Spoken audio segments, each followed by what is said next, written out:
A flota artesanal ven demostrar o seu malestar e a súa indignación ante a aprobación por parte do Parlamento Europeo do novo regulamento de control. Dende a Federación Galega de Confrarías considérano totalmente inxustificado. Parece que xa nos vamos acostumbrando aquí ao sector pesquero, o sector da pesca, mas en general, xa non somente a pesca artesanal, que nos van dando reveses por todos os lados, non? Parece que aquí en vez de salimos a pescar, que están nos criminalizando o sector, é que parece que somos delincuentes ou ladróns ou non vemos que outra forma, porque este novo reglamento que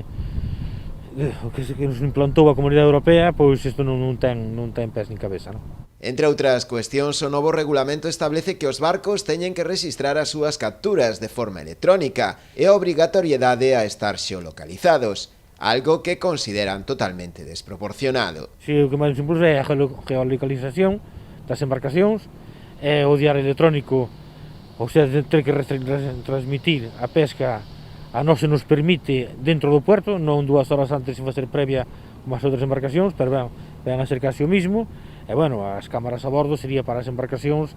de máis de 24 metros, e de momento non sería obligatorio, non sei por que non, sería o voluntario e o que únicamente que tivera máis de 2 sancións, que sí sería obligatorio para eles. E xa anuncian movilizacións. Este venres non sairán a faenar e preparan para ese día tamén un paro en todos os portos. O que vamos a facer é estar en totalmente desacuerdo, vamos a manifestarnos o viernes, pararemos o día 26, pararemos toda a flota artesanal de Galicia, ao mesmo tempo ás 12 da mañá todos coordinados